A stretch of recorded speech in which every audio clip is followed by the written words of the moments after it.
ಆದ್ಮೇಲೆ ಸಂಘರ್ಷ ನ್ಯೂಸ್ಗೆ ಹಾರ್ದಿಕವಾದಂತಹ ಸ್ವಾಗತ. ನಾನು ನಿಮ್ಮ ಯಮನಪ್ಪ ಗುಣದಾಳ ಮಾತನಾಡ್ತಾ ಇದ್ದೀನಿ. ಜಮಖಂಡಿ ನಗರದಾಗ ಈ ಬಿಡಾಡಿ ದನಗಳ ಹಾವಳಿ ಯಾವ ಮಟ್ಟಕ್ಕೆ ಹೋಗೈತಂದ್ರ ನಿಜಕ್ಕೂ ಒಂದು ಯಾರಿಗೇನಾದ್ರೂ ಒಂದು ಜೀವಕ್ಕೆ ಹಾನಿ ಆಕತ್ತೇನೋ ಅನ್ನೋಷ್ಟ್ರ ಮಟ್ಟಿಗೆ ಜಮಖಂಡಿ ನಗರದಾಗ ಬಿಡಾಡಿ ದನಗಳ ಹಾವಳಿ ಅಷ್ಟೊಂದು ವಿಪರೀತವಾಗಿ ಮುಂದೆ ನಡೆದೈತಿ. ನಾವು ಜಮಖಂಡಿಯ ನಗರಸಭೆಗೆ ಅಥವಾ ಈ ಪ್ರಾಣಿ ಪ್ರಿಯರಿಗೆ ಅಥವಾ ಪೊಲೀಸ್ ಇಲಾಖೆಗೆ ಅಥವಾ ತಾಲೂಕು ಆಡಳಿತಕ್ಕೆ ಒಂದು ಸುದ್ದಿಯನ್ನ ಮಾಡುವ ಮೂಲಕ ವಿಷಯವನ್ನ ಮುಟ್ಟಿಸುವಂತ ಕೆಲಸ ಮಾಡಿದೀವಿ. ಸಾರ್ವಜನಿಕರು ಅನೇಕ ಬಾರಿ ಮನವಿಗಳನ್ನು ಕೊಡ್ತಾ ಇದಾರ. ಒಂದು ಹಿಂಡ ಬರ್ತಾ ಇದೆ ದನಗಳು. ಯಾರ ದನಗಳು ಇವು? ಏನು ಸರ್ಕಾರಿ ದನಗಳು ಅಥವಾ ಯಾರ ಸಾರ್ವಜನಿಕ ಮಾಲೀಕತ್ವದ ದನಗಳು ಯಾವ ಗೊತ್ತಿಲ್ಲ, ಏನು ಬಿಡಾಡಿ ದನಗಳು ಅಂತಾನೂ ಗೊತ್ತಿಲ್ಲ. ಒಂದು ಕಡೆ ದನಗಳ ಹಾವಳಿ, ಒಂದು ಕಡೆ ಕತ್ತೆಗಳ ಹಾವಳಿ. ಈ ಬೈಪಾಸ್ ಕಡೆ ಹೋಗಿ ಅಂದ್ರೆ ಅಲ್ಲಿ ನಾಯಿಗಳ ಹಾವಳಿ. ಒಟ್ಟು ನಾಯಿಗಳು, ಕತ್ತೆಗಳು, ದನಗಳಿಂದ ಜಮಖಂಡಿ ನಗರದ ಜನ ತಮ್ಮ ಜೀವ ಕೈಯಾಗಿ ಹಿಡ್ಕೊಂಡು ಓಡಾಡುವಂತ ಪರಿಸ್ಥಿತಿ ನಿರ್ಮಾಣ ಆಗೈತೆ ಅಂದ್ರೆ ತಪ್ಪಾಗ್ಲಿಕ್ಕಿಲ್ಲ.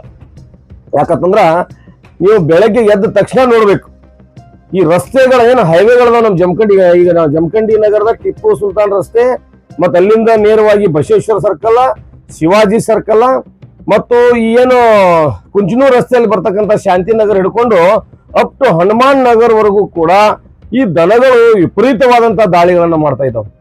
ಯಾರ ಜನ ಮುಂದೆ ಕಾರ್ ಬಂದ್ರು ಅಷ್ಟ, ಸೈಕಲ್ ಮೋಟರ್ ಬಂದ್ರು ಅಷ್ಟ, ಸೈಕಲ್ ಮ್ಯಾಗ ಬಂದ್ರು ಅಷ್ಟ, ಯಾರೋ ಪಾದಚಾರಿಗಳ ಕಾಲ್ನಡಿಗೆಯಿಂದ ನಡೆದ್ರು ಅಷ್ಟ, ಅವ್ರಿಗೆ ಇರಿಯುವಂಥದ್ದು ಹಾಯುವಂಥದ್ದು ಒಂದ್ ರೀತಿ ಇಡೀ ಜಮಖಂಡಿ ಸಿಟಿನ ಈ ದನಗಳ ಕಬ್ಜಾ ಮಾಡವನೇನೋ ಅನ್ನುವಷ್ಟರ ಮಟ್ಟಿಗೆ ರಸ್ತೆಗಳ ಮೇಲೆ ಹಾಯಾಗಿ ಮಲ್ಕೋತಾವ, ರಸ್ತೆಗಳ ಮೇಲೆ ಜಗಳ ಆಡ್ತಾವ, ರಸ್ತೆಗಳ ಮೇಲೆ ಗುದ್ದಾಡ್ತಾವ, ರಸ್ತೆಗಳ ಮೇಲೆ ಇದ್ರ ಜೀವನ.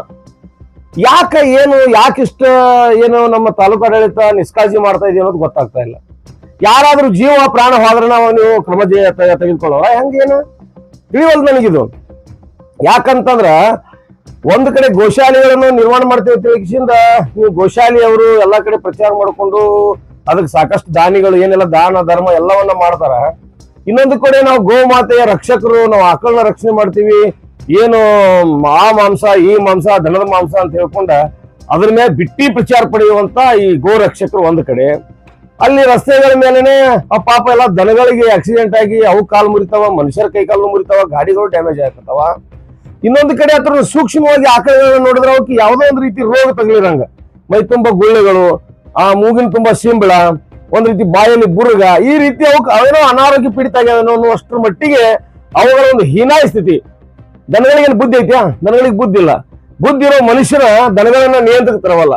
ಹಂಗಂದ್ರೆ ಹೆಂಗಿನ್ ಮುಂದ್ ಮಾಡ್ಬೇಕಾದ್ರೆ ನಮ್ಮ ಸಂಘರ್ಷ ನ್ಯೂಸ್ ಒಂದಕ್ಕೆ ಬೆನ್ ಹೈತಂದ್ರ ಅದು ದಂಡಿಗಾಣವರೆಗೂ ನಾವು ಬಿಡೋದಿಲ್ಲ. ಅದು ನಿಮ್ಮೆಲ್ಲರಿಗೂ ಗೊತ್ತೈತಿ. ಹಾಗಾಗಿ ನಾನು ನಗರಸಭೆಯ ಕಮಿಷನರ್ ಅವರಿಗೆ ಮತ್ತೊಮ್ಮೆ ಮನವಿ ಮಾಡ್ತೀನಿ, ಅಥವಾ ತಾಲೂಕು ಆಡಳಿತಕ್ಕೆ ಮತ್ತೊಮ್ಮೆ ಮನವಿ ಮಾಡ್ತೀನಿ. ದಯವಿಟ್ಟು ಜಮಖಂಡಿ ಒಳಗಡೆ ಒಂದು ರೌಂಡ್ ಹೊಡ್ರಿ. ನೀವು ನಿಮ್ಮ ವಾಹನಕ್ಕ ದನಗಳು ಖಂಡಿತವಾಗ್ಲೂ ಅಡ್ಡು ಬರ್ತಾವ. ನೀವು ಬರೀ ಒಂದು 500-600 ಮೀಟರ್ ಚಲಿಸೋ ಒಳಗಾಗಿನ ದನಗಳು ಅಡ್ಡು ಬರ್ತಾವ, ನಾಯಿಗಳು ಅಡ್ಡಿ ಬರ್ತಾವ, ಕತ್ತೆಗಳು ಬರ್ತಾವ. ಈ ರೀತಿ ವಿಪರೀತವಾಗಿರ್ತಕ್ಕಂಥ ತೊಂದರೆಯನ್ನ ಸಾರ್ವಜನಿಕರಿಗೆ ದನಗಳು ಕೊಡ್ತಾ ಇದಾವ ಮತ್ತು ಸಾರ್ವಜನಿಕರಿಂದ ದನಗಳಿಗೂ ಕೂಡ ತೊಂದರೆ ಐತಿ. ಯಾಕಂದ್ರೆ ಅವು ಸುರಕ್ಷಿತವಾದಂತ ಸ್ಥಳಕ್ಕೂ ಅವಕ್ಕೆ ಬುದ್ಧಿ ಇಲ್ಲ. ನಾವು ಹೋಗಕ್ ಬರಂಗಿಲ್ಲ, ಹೋಗ್ಬೇಕಪ್ಪ ಎಲ್ಲರೂ ಸುರಕ್ಷಿತ ಅವಕ್ಕೆ ಬುದ್ಧಿ ಇದ್ದವ್ರು ಹೋಗ್ತಿದ್ದವು. ಆದ್ರೆ ಮನುಷ್ಯ ಅದ್ರೆಲ್ಲ ಸಾಕೊಂಡ ಅದ್ರ ಲಾಭ ತಗೊಂಡ ಅದ್ರ ಹಾಲ, ತುಪ್ಪ, ಕರು ಎಲ್ಲವನ್ನ ತೆಗೆದುಕೊಳ್ಳೋ ಮನುಷ್ಯ ಇವತ್ತು ನಾವು ರಸ್ತೆ ಮೇಲೆ ಬಿದ್ರೆ ಅದನ್ನ ಯಾಕಪ್ಪ ಎಲ್ಲಿದ್ರಿ ಗೋಮಾತೆ ರಕ್ಷಕರು ನೀವೆಲ್ಲ?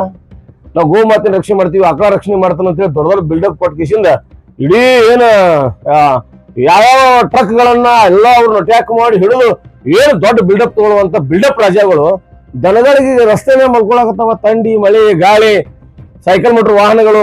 ಸಣ್ಣ ಪುಟ್ಟ ಮೊನ್ನೆ ನೋಡಿದ್ವಿ ನಾನು, ಒಬ್ರು ಯಾರೋ ಪಾಪ ದನಗಳಿಗೆ ಚಿಕಿತ್ಸೆ ಕೊಡಿಸ್ತಾ ಇದ್ರು. ಏನೋ ಒಂದು ರಸ್ತೆ ಮೇಲೆ ಒಂದು ಅವಘಡ ಆಗಿತ್ತು. ಅದಕ್ಕೆ ಇಂಥವೆಲ್ಲ ಆಗುವಾಗ ನೀವು ಎಲ್ಲಿ ಕಣ್ಣು ಮುಚ್ಚಿ ಮಾಡ್ಕೊಂಡ್ರಪ್ಪ ಮಹಾನುಭಾವರ? ಬರೀ ಬಿಲ್ಡಪ್ ರಾಜ್ಯಗಳು ಅಷ್ಟೇ. ನಾವು ಗೋಮಾತೆ ರಕ್ಷಕರು, ನಾವು ಪ್ರಾಣಿ ಪ್ರಿಯರು, ನಾವು ಪ್ರಾಣಿಗಳ ರಕ್ಷಣೆ ಮಾಡ್ತೀವಿ ಅಂತ ಇಲ್ಲಿ ನೂರಾರು ದನಗಳು, 1-2 ಅಲ್ಲ, ತಂಡೋಪತಂಡವಾಗಿ ಹಿಂದಾಗಿ ನೂರಾರು ದನಗಳು ಹೋಗ್ತಾ ಇದ್ದಾವ. ಇವುಗಳನ್ನ ರಕ್ಷಣೆ ಮಾಡೋರು ಯಾರಪ್ಪ? ಯಾರಾದ್ರೂ ನಗರಸಭೆಗೆ ಮನವಿ ಕೊಟ್ರ? ಯಾರಾದ್ರೂ ಸಾರ್ವಜನಿಕರು ಬಂದು ಮಾತಾಡಿದ್ರೆ? ಏನ್ರಿ ದನಗಳು ಯಾರು ಇವತ್ತು ಕೇಳಿದ್ರೆ?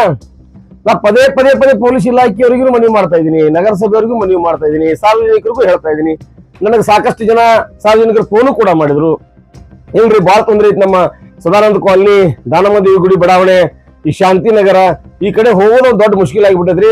ಸಿಕ್ಕಾಪಟ್ಟಿ ದನಗಳು ತಂಡೋಪತಂಡವಾಗಿ ಬರ್ತಾವ. ಸಣ್ಣ ಮಕ್ಕಳು ಅನ್ನಂಗಿಲ್ಲ, ವೃದ್ಧರು ಅನ್ನಂಗಿಲ್ಲ, ಗಾಡಿಗಳು ಅನ್ನಂಗಿಲ್ಲ, ಏನಂಗಿಲ್ಲ, ನುಗ್ಗಿ ಬಿಡ್ತಾವ ರಸ್ತೆ ಮ್ಯಾಗ ಅಂತೇಳಿ.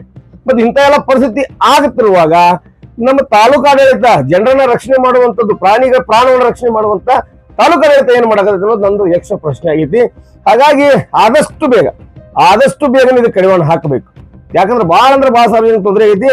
ಎಲ್ಲರ ಎಪ್ಪಿತಪ್ಪಿ ಏನಾದ್ರು ಪ್ರಾಣ ಹಾನಿ, ಕೈಕಾಲು ಮುರ್ಕೊಳ್ಳುವಂತ ಪರಿಸ್ಥಿತಿ ಏನಾದ್ರು ನಿರ್ಮಾಣ ಆದ್ರೆ ಅದಕ್ಕೆ ನೇರವಾಗಿ ತಾಲೂಕು ಆಡಳಿತ ಹೊಣೆ ಆಗಬೇಕಾಗತ್ತ.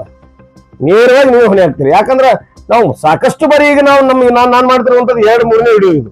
ನಮ್ಮ ಸಂಘರ್ಷ ನ್ಯೂಸ್ ವರದಿ ಬಿತ್ತರಿಸಾಕತ್ತೀನಿ ನೋಡ್ರಿ ಅಂತೇಳಿ. ನಾನೇ ಸ್ವತಃ ಫೀಲ್ಡ್ ಇಳಿದು ನಾನು ಜಮಖಂಡಿಯನ್ನ ಪ್ರದಕ್ಷಿಣೆ ಹಾಕಿದಾಗ ನನಗೆ ಅಚ್ಚರಿ ಕಾದಿತ್ತು, ಒಂದು ಆಘಾತ ಕಾದಿತ್ತು. ಏನಪ್ಪಾ ಈ ನಮನಿ ಅಂತ ವಿಕೇಶನ್ ಬಸವೇಶ್ವರ ಸರ್ಕಲ್ ಕಬ್ಜಾ, ಟಿಪ್ಪು ಸುಲ್ತಾನ್ ಸರ್ಕಲ್ ಕಬ್ಜಾ, ಈ ಕಡೆ ಹೋದ್ರ ಸದಾನಂದ ಕಾಲನಿ ಒಳಗೆ ಎಲ್ಲ ಕಬ್ಜಾ ಮಾಡಿದ್ರೆ ಯಾರು ಮನುಷ್ಯರಲ್ಲ, ದನಗಳಿಗೆ ಕಬ್ಜಾ ಮಾಡ್ಯಾವ. ಯಾಕೆ ದನಗಳಿಗೆ ಕಬ್ಜಾ ಮಾಡಿದ್ರೆ? ದನಗಳಿಗೆ ಬುದ್ಧಿ ಇಲ್ಲ. ದನಗಳಿಗೆ ಬುದ್ಧಿ ಇಲ್ಲ ಅಂದ್ರೆ ಮನುಷ್ಯರಿಗೆ ಬುದ್ಧಿ ಬೇಡ? ಮನುಷ್ಯರಾದವರು ಬುದ್ಧಿವಂತಿಕೆಯಿಂದ ತಮ್ಮ ದನಗಳನ್ನ ತಮ್ಮ ಮನ್ಯಾಗ ಕಟ್ಕೊಂಡ್ರೆ ನೀವು ಶಾಲೆ ಹಾಕಿರಿ.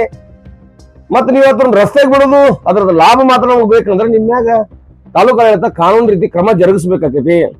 ಮತ್ತ ದನಗಳನ್ನ ಎಲ್ಲಾದ್ರೂ ಒಂದ್ ಕಡೆ ಸೇಫ್ ಜಾಗ ತರಿಸ್ಬೇಕು. ದನಗಳ ಜೀವಕ್ಕೂ ಹಾನಿ ಐತಿ, ಮನುಷ್ಯರ ಜೀವಕ್ಕೂ ಹಾನಿ ಐತಿ. ಜೀವ ಎಷ್ಟು ಅಮೂಲ್ಯವಾಗಿದ್ದಂತ ನಿಮ್ಗೆ ಗೊತ್ತೈತಿ. ಅಂತದ್ರೊಳಗೆ ಬೇಕಾಬಿಟ್ಟಿ ದನಗಳು ಜಮಖಂಡಿ ನಗರದ ಎಲ್ಲಾ ರಸ್ತೆಗೆ ಅಡ್ಡಾದಿಡ್ಡಿ ಮಾರ್ಕೆಟ್ ಹಿಡ್ಕೊಂಡು ಎಲ್ಲಾ ಕಡೆ ಅಡ್ಡಾಡಕತ್ತಾವ. ಪೂರ್ತಿ ಜಮಖಂಡಿ ಕಬ್ಜಾ ಮಾಡ್ಕೊಂಡವ. ಇನ್ನಾದ್ರೂ ಈ 2ನೇ-3ನೇ ವಿಡಿಯೋ ಆದ್ರೂ ನೋಡಿ ತಾಲೂಕು ಆಡಳಿತ ಬೇಗನೆ ಎಚ್ಚೆತ್ತುಕೊಂಡು ಏನಪ್ಪಾ ಅಂದ್ರ ಈ ದನಗಳೇನು ಬಿಡಾಡಿ ದನಗಳು ಅಡ್ಡಾಡಕತ್ತಾವ, ಬಿಡಾಡಿ ನಾಯಿಗಳು ಅಡ್ಡಾಡಕತ್ತಾವ, ಬಿಡಾಡಿ ಕತ್ತೆಗಳು ಅಡ್ಡಾಡಕತ್ತಾವ, ಇವುಗಳಿಗೆ ಇವರು ಮಾಲೀಕರಿಗೆ ಒಂದು ಬಿಸಿ ಮುಟ್ಟಿಸಿ ಇವುಗಳನ್ನು ರಕ್ಷಣೆ ಮಾಡಬೇಕು. ಮತ್ತು ಜಮಖಂಡಿ ಸಾರ್ವಜನಿಕರಿಗೆ ತಿರುಗಾಡ್ಲಿಕ್ಕೆ ರಸ್ತೆಯನ್ನ ಸುಗಮಗೊಳಿಸಬೇಕಂತ ಹೇಳಿ ಸಂಘರ್ಷ ನ್ಯೂಸ್ ಈ ಮೂಲಕ ನಿಮಗೆ ಮನವಿಯನ್ನ ಮಾಡಿಕೊಳ್ತಾ, ನಿರಂತರ ಸುದ್ದಿಗಳಿಗಾಗಿ ಸಂಘರ್ಷ ನ್ಯೂಸ್ ಕರ್ನಾಟಕ ಚಾನೆಲ್ ನೋಡ್ತಾ ಇರಿ. ಧನ್ಯವಾದಗಳು.